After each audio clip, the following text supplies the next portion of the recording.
Shalom, saudaraku yang kekasih.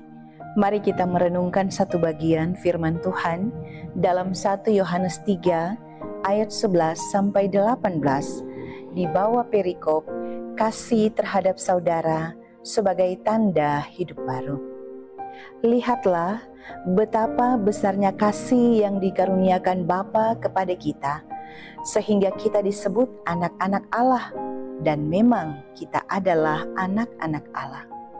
Saudaraku, mengasihi adalah kata yang mudah sekali kita ucapkan. Entah itu lewat kata yang diucap, pujian yang kita lantunkan, bahkan lewat doa yang kita ucapkan.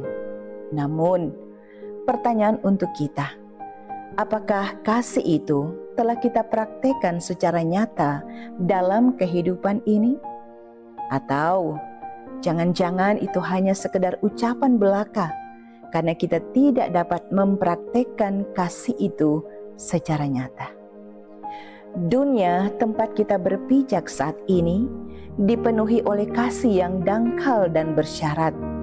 Kasih yang muncul jika menguntungkan, bahkan kasih yang menuntut balas. Kisah tentang Kain dan Habel jelas memperlihatkan bagaimana kasih itu tersingkir karena sebuah niat untuk berbuat jahat.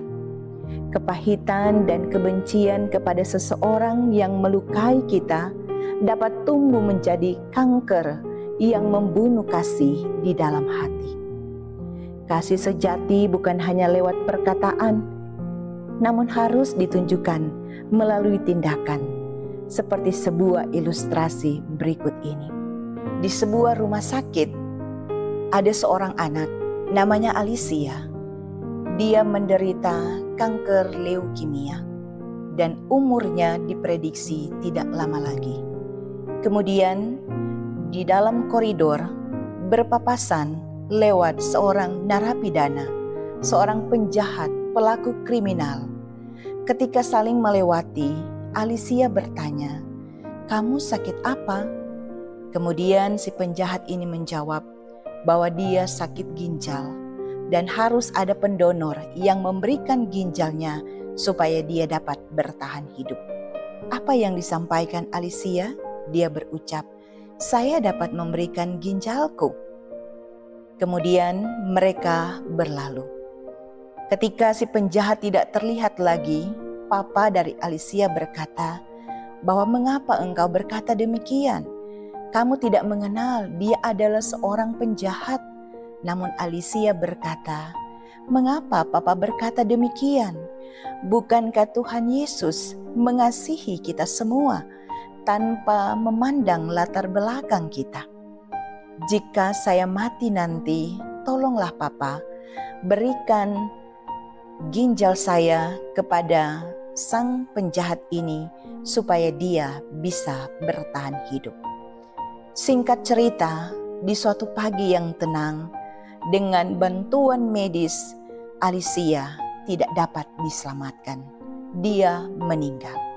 Dan yang luar biasa, kedua orang tuanya dengan sukarela mengabulkan permintaan Alicia untuk memberikan ginjalnya kepada sang penjahat. Luar biasa, penjahat itu menangis, dan di saat itu juga dia percaya dan menerima keselamatan. Dia bertobat dan dia bisa menikmati kehidupan bersama dengan keluarga.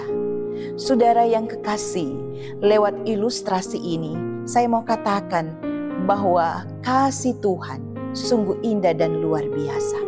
Sebagai orang percaya, marilah kita meneladani kasih Kristus yang telah menyerahkan nyawanya supaya kita memperoleh keselamatan yang utuh.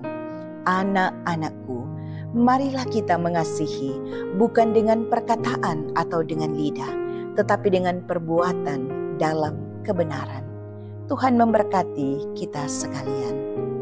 Amin.